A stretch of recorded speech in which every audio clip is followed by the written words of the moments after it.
So hey y'all, I'm back with another video. So tonight's video is yet again another Chioma Chats video podcast edition. So by the title, we're gonna be doing another compilation video. So y'all, I have been making some empty promises and I am so sorry. I just finished moving. I'm still not all the way done, but I hate moving. It's such a long and tedious process and it's been delaying so much for me, but I will return to your screen very soon. With me moving, I'm able to be on camera more often, so I can't wait to be back. Also, I finally started a vlog channel. Yay! I know, right? I'm always so busy and doing so much. Now that I've moved and I have more financial freedom, I'm going on tour, like figuratively, not literally. I'm traveling to different cities I haven't been to, taking trips, and just living my young 20-something-year-old life that I've always dreamed to do. You know, I feel like I work so hard, I make money, and I always put everyone else before myself. So this new chapter is for me. So subscribe to my new vlog channel. It's called Chioma's Chat Room. Y'all see what I did there? I won't be posting right away, but I am going to be in Philly next weekend. So I'm outside, baby. Let's vlog. Thank y'all for y'all's continued support, and let's see what the new chapter brings.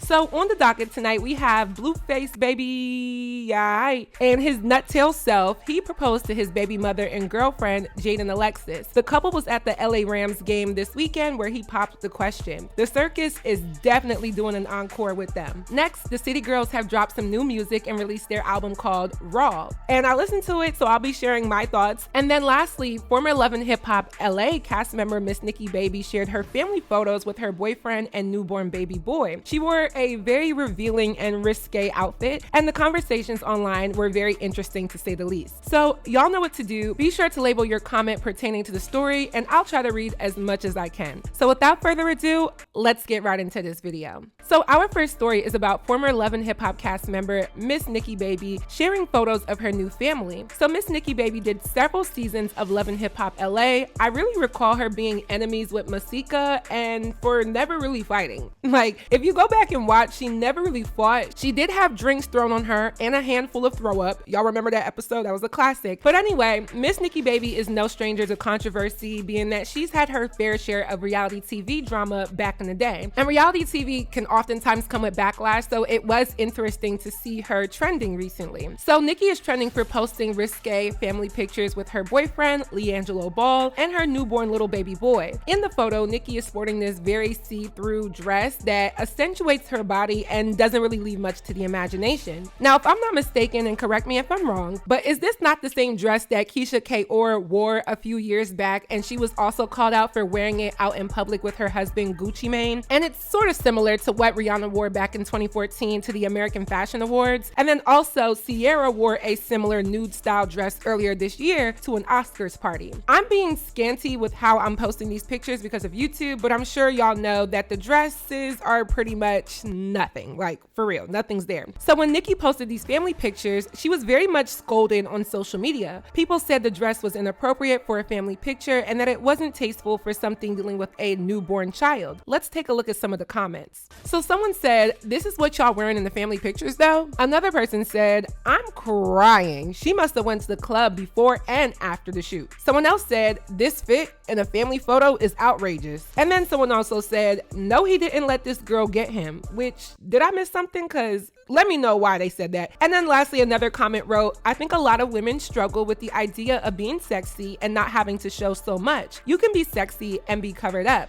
Just saying." And then there were some IG comments too. Someone said, "She looked great, but there's a time and place for everything. A sheer dress covering your boobs with pasties for a newborn photo shoot was not it." Another person said, "Nobody's mad about a photoshopped and airbrushed picture, but more so concerned about somebody's mother presenting herself like that in a newborn family portrait. What you gonna do at the baby's birthday parties? Dance on a pole?" And lastly, someone else commented saying, "So this is the picture your baby is putting on the family tree project at school?" And so Nikki obviously caught wind of this and responded to the backlash she was getting. She took to her IG story to write, "Y'all are really mad about how good I looked after my baby, not about no damn dress.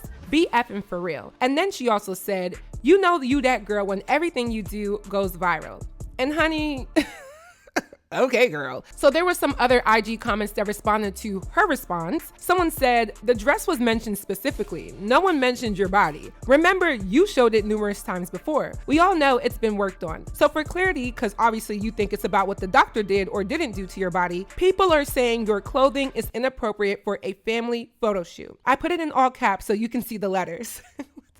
People be going in. Another person wrote, the crazy part is nobody is mad at how good she looks after her plastic surgeon came in 3 days after she had that baby. People are simply saying it's a family photo. Don't nobody parents want to put up their son's naked baby mama on their mantle. So here are my thoughts. So I have two different points. My thoughts on Miss Nikkibaby and then my thoughts on this actual situation. So on Nikki, from watching her on Love and Hip Hop Hollywood back in the day, I always thought that she was very, very, very done up. Like, I couldn't really believe that she was that enhanced because the franchise came out in 2014, right? Nikki is currently 33, meaning she was like 24 at the time of shooting the first season. That is crazy to be 24 and that done up. Like, even now for me at 26, I look at my peers and I'm like, why, sis? Like, we're still very young. So I think Miss Nikkibaby's response of people being mad that her body looks good plays into an over a decade-long delusion of body dysmorphia and low confidence. Looking at her before and after, I'm like, this is drastic. And when I was watching season 1 of Hollywood, I was like 16 or 17. So I didn't really know that much on how her body was probably enhanced. And now that I'm thinking about it, to do all these changes, especially at the age of 24, that is very crazy, like for real. Now, my thoughts on this situation in particular, her response is alarming to me because like the people said, it's not about the body, it's about the dress. Now, y'all tell me, have y'all noticed that society has given people more freedom to be outspoken, voice their opinions, and call out things that deserve reprimanding, but at the same time, policing what people say,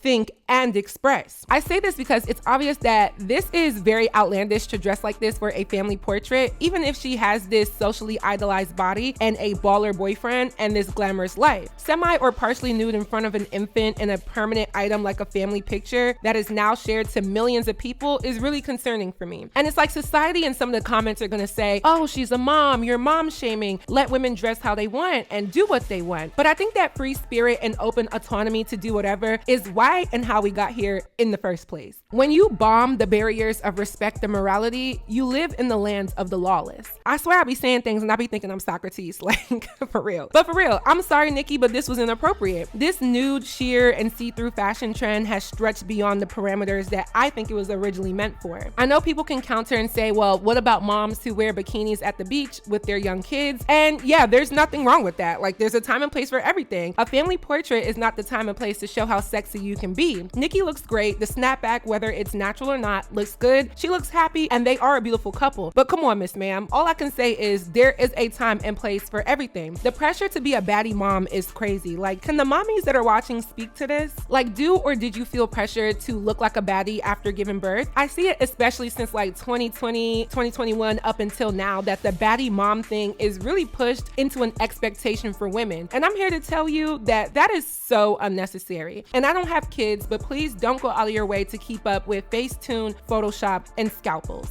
Nikki, I gotta stand on this one. Yes, you look nice, but it was doing too much for the time and place. And her response showed me that she's delusional about why, so I'ma just let her live in that. So next up is the City Girls' new album. So the City Girls dropped their new album called Raw, and as mentioned before, the acronym stands for Real Ass Whores. Now, let me give my review. Y'all know that when it comes to the rap girlies, I'm tuned in, especially if it's mainstream. So talking about the surface level things first, I love the album cover. I love the retro look, the prince, the zebra, and the leopard. Very cute to me, especially since the project did sample and refer to a lot of people before them. Like, they're from Miami, so I felt the Trina vibe, and I think they did a great job with these visuals. Now, the album title itself, no. Like, because no, like absolutely because no. I'm not ever going to be here for these very established Black women referring to themselves as whores. Like, why? Like, it was so unnecessary and they definitely could have come up with any other acronym. For example, Real Accomplished Women, Real and Worthy, Rich and Worthy, or they could have done something like Riches and Wishes. Like, they had so many other options. Like, I know it kind of sounds corny, but still, I think the ladies have to remember that yes, they've achieved so much and they're very successful, but they have to remain marketable. I do think the album title being an acronym made it more digestible, even though the word raw is definitely still a sexual innuendo, but still what it stands for is not helping the image of Black women. And no, they don't have to, but I always wonder when people will get tired of this. Anyway, let's get to the album itself. Now, fellow YouTube commentator Naomi Cannibal posted a community post for people to leave their thoughts on the project. And shout out to Naomi, such an underrated creator on this platform, so go subscribe and check out her content. But I decided to comment on the post with my thoughts on the Raw album, and I said a lot of the subject matter and the sound was repetitive, but I will say there were some really cute bop songs. I feel like both ladies in the group have a lot of personality and animation, but they never really show it in their music. I wish they would, especially JT. I liked Flashy, and I think they chose the wrong song to release as a single. I would have preferred Flashy over the song with Usher. It just sounds a little bit different than their usual stuff. I also think their fan base has aged too. City Girls came out when I was in college, and I'm 3 years removed from that, so I'm not really enticed by the music, but I didn't hate the album. I just thought that there could have been a little bit more effort to put out a diverse pool of songs because they've done it before on other projects. Now, these are my general thoughts. I actually thought the album was cool. Like, they had an array of sonically diverse music from the song Emotions, and they said open your heart and open your wallet, baby, and I'm like, okay, I hear you. I loved Money Long's voice on the hook, and then they also had more City Girls like songs such as Fancy AB. The Juicy J feature gave it that early 2000s sound, and I think they did a good job of catering to the early 2000s era. Now, I know the group single that came from this album was I Need a Thug, and then the single with the feature that was the lead was Good Love, which featured Usher, and then the solo single that was a lead was No Bars by JT. So I did speak on No Bars when it first came out. I really didn't care for the song. I still don't. I thought there really wasn't any bars for real. To me, it just sounded like a run-on song with a lot of the same lyrics, but I did love the visuals. But, the last song on the album was a song called F the D to the A, and the first 8 lines by JT had me stop and start the song over, because I was like, wait, JT snapped like it was poetry night. I literally was like, well, I liked how she did the flow, the rhymes hit, so I'ma just say this. There were several songs in the album where JT showed why she should just go solo. I had to be convinced of it. No Bars didn't convince me enough, but the album in its entirety convinced me that she gotta drop Young Miami. And I'm sorry, sis, like, go listen to the song F the D to the A and tell me you didn't do a jump scare when Young Miami's part came on. I was like, I like Young Miami for her personality and some of her antics, but as an artist, I just don't care for her. And she knows this. In that same song, she said, yeah, it's Young Miami, ho. Bees don't like my flow, but I'm pretty though. And I was like, ma'am, well, you out here telling on yourself. But honestly though, I think Young Miami knows she isn't the best rapper and that this is JT's dream. So for those of y'all that are gonna call me a hater, eat a deep fried squash, because it's really not hate, it's common sense and kind of a general consensus at this point. My favorite song from the album was Flashy. Like, I get Usher is a bigger artist than Kim Petras, but that song ate. It was so cute, and I was like, I wish they put this out as the lead single with the feature. It was more of like a pop sound, and I think it showed the versatility that I'm always asking for. Like, of course, not the topic or subject matter, but the sound and the cadence on it, because it was like a pop sound. It reminded me of the song Glamorous by Fergie from back in the day. I will have Flashy on repeat. I liked a lot of the beats and the flows more than I liked the lyrics for most of the album. There was one song that I was like, damn, y'all just said poom poom like 5 times before the beat even dropped. So I just want to see more. They both can do more than this. And this really goes for every mainstream female rap artist. Like I always say, give me sexy, ratchet, crazy, cuz I don't care. But also give me the opposite of that as well.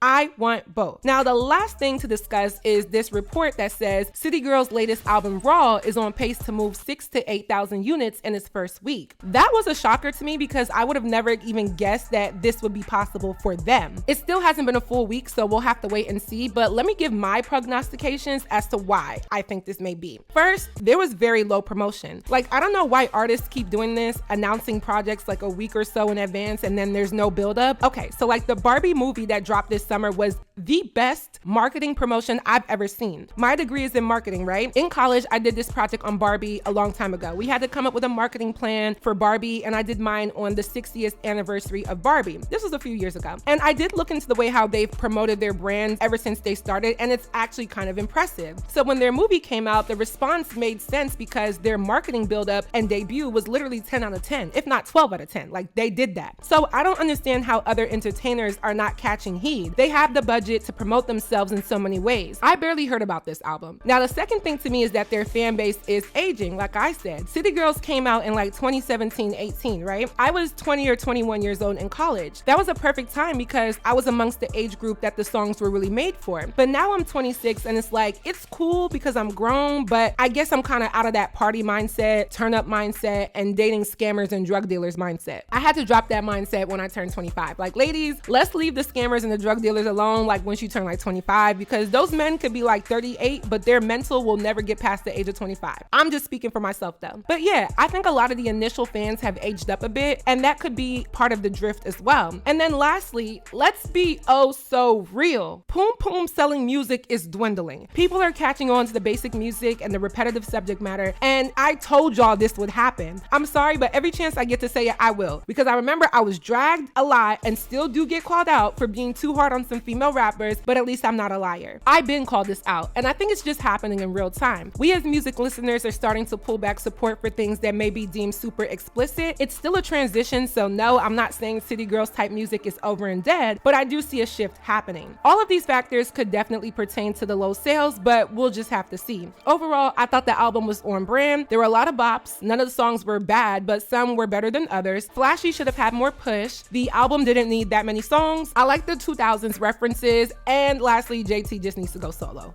That is it. That is all. Now, the last story is about Blueface proposing to Jaidyn and Alexis. Now, I'm sure we all know that the most toxic neighbor in the schoolyard neighborhood has now proposed to his baby mother and longtime girlfriend, Jaidyn Alexis. This was actually hilariously sad. You know when something is entertaining, but at the same time it's so hard to watch? That's what I thought of their engagement. Now, this saga is so sick and sad that I have to pray and take a deep breath before I speak on this circus. So let's calm the anxiety that comes with bringing up these people and do a quick breathing exercise. Y'all ready? Breathe in and out. Again, breathe in and out. One more time, real deep. Breathe in and out. Deep exhale. Okay. Now, as y'all can see, the shenanigans are starting to shenan again. Jaidyn, Alexis, and Blueface pulled the ultimate Klaus Chaser circus stunt and got engaged at the LA Rams football game this past weekend. I actually did an awkward laugh when I saw the footage because seriously, y'all, really? So this comes after him and his mother went back and forth about the beef his mom and Jaidyn has. There was shade thrown about how Jaidyn is his wife, and his mom was like, no, she's not. And then they started talking about wedding rings. Blueface comes for his mom about her ring, and then the mom is showing off her ring. And basically he's taunting her for the size of the ring, and then a few days later they are engaged. All right, I'm about to propose to Jaidyn. I'm so nervous. Oh my god, I know she's gonna say yes. It's just I don't the timing is, I'm at this game, I don't know, halftime, the timing is weird. I think I'm gonna bring everybody in and make it personal and intimate, but I'm just so nervous. And I know y'all are gonna be like, why are you doing it? Listen, I'm famous, I'm rich already. I know she ain't gonna do no weird shit, and I just know. Feel me? You know. Wish me luck. What are you doing in here? I was gonna. Who is that? Nobody. What are you doing in here? I was going to eat. All right, go ahead. Wait, shut up!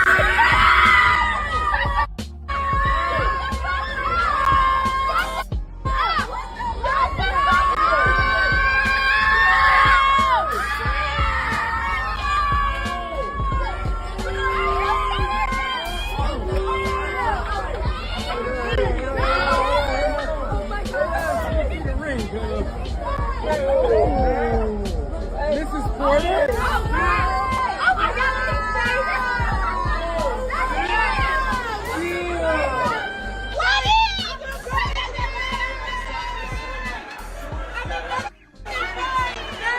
So if people haven't caught on to this charade, then let me be the first to tell y'all that all of this is done for entertainment and shock value. All of these people in the industry are very calculated with the things that they do and say. And although I do find realism and authenticity in some of it, I mean, they clearly do have a history and a long relationship and all of that, I still think it's done to put out for the sake of money, clout, and so forth. And that's really sad because honestly, Jaidyn Alexis gets a lot of hate, but she is like one of those victims that really isn't a victim. And I said the same thing about Krishan Rock. You're a victim who really isn't a victim. Both of the ladies want the same man, and that man doesn't want either one of them when you really think about how he treats them. And it just shows the desperation, low self-esteem, and this competition that a lot of women does exist. There's a lot of women that don't even really like the guy that they're dealing with, but they stay with them just to prove a point to another woman. And we all know girls like that. So to see Jaidyn Alexis in tears, I feel like she was acting like she had just won the Super Bowl. Like her friends were gassing her up. She now has this symbol of, I guess, winning in the end, and she seems to be very accomplished by this. Now his other baby mother, who he for some reason doesn't claim, he's always talking about how he has one baby mama and 2 kids, even though he has 2 baby mothers and 3 kids. But Chrisean posted some stuff to her story basically insinuating that she's happy that it's not her and that she's all over this, and she's happy that she's no longer crying tears in regards to Blueface and their situation. And Chrisean, save it for your piggy bank. I'm not buying it. You're hurt, because if you really weren't, you wouldn't say anything, post anything, even have any reaction to this. Let's not act as if we're over years long trauma and trying to play coy as if we're not the slightest bit affected by this news. Because let me tell you something, if I just had a baby a month or 2 ago and my baby daddy was proposing to another chick, regardless of the situation, I'm feeling some type of way. And I think this should really be a way to close the door in regards to Chrisean and Blueface, because I'm not gonna say that Jaidyn Alexis won, but I'm definitely gonna say that Chrisean lost. She was a homewrecker. She thought that it was funny that Blueface kicked Jaidyn and their other son, as well as their daughter, who was still in Jaidyn's womb at the time, out of his house to move in Chrisean. She gloated and basked in the attention, and she definitely found humor in another woman's pain. So no, I don't feel bad for Chrisean. She could keep crying, because you play stupid games, you win stupid prizes. And I really do have slight, and I mean slight, I'm talking like 1/1000% empathy because she's young, but that's really the only thing I can give her, because I've been young and dumb and I still am. But it's just certain things that I feel like age really just isn't a factor. It really comes down to common sense, which she clearly does not have. I'm not here to congratulate Jaidyn and Blueface either, because I'll be essentially waiting for the next scandal. Like, I'm not gonna wish bad on them, but I just know that based off of precedent, something is on the cusp of going down. The last thing I wanted to touch on in regards to this is that I find it interesting that now that Jaidyn's song called Barbie is picking up a lot of traction, and I've been hearing it a lot, she recently signed to a major record label, and then this engagement is happening, and there just seems to be this shift. I feel like Blueface may be smarter than people give him credit for. He knows how to market a toxic situation and make money out of it, and he's just flipping a coin right now. Chrisean is a new mom. Maybe she's a little bit more limited, and it kind of makes sense for him to go back to Jaidyn, being that she's always been around, she's not going anywhere, and she's a little bit more able at the moment to pursue this. Hey, a few videos ago, I said, if people can gas up Ceci Red's music, then people can very well so like Jaidyn Alexis's music. And here it is now that she has a single that people actually like. And I'll be real, it's actually a good bop. I mean, I could have heard it from City Girls, I could have heard it from Saweetie, I could have heard it from any of these rap girlies. And I said that this was gonna happen a few videos ago. So once again, Chioma Miss Cleo is on point again. And last thing as well, have y'all noticed that the hype for Chrisean is starting to dwindle? Like, have y'all noticed this? Please let me know. When you look at the comment section in regards to anything pertaining to her on any blog, it's not the same excuses and deflection that it was months ago or even last year. People are calling her out for her behavior in general, her behavior on the show Baddies, and her behavior in regards to her being a mother. And I think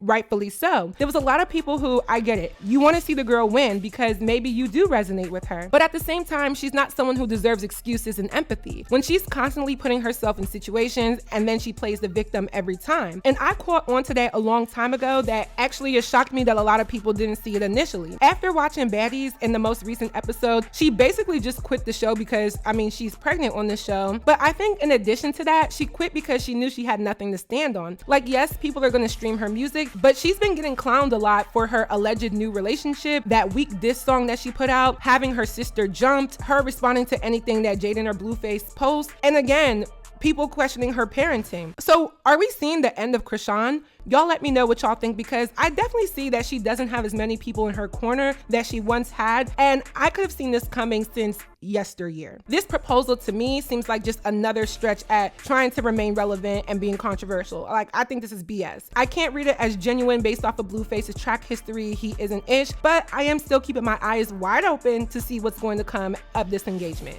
We shall see. So that is it for this video. I hope you all enjoyed. Please let me know your commentary on my commentary down below. What do you think? What do you know? Let me know. If you haven't already, go stream all my music. All the links are down below, and I'm dropping my song Rich Auntie within the next, a week or two? I can't remember, but you know, Rich Auntie's coming out. So make sure you guys are ready to listen, stream, all of that. And lastly, don't forget to follow me on all of my social media networks, and I will see y'all in my next video.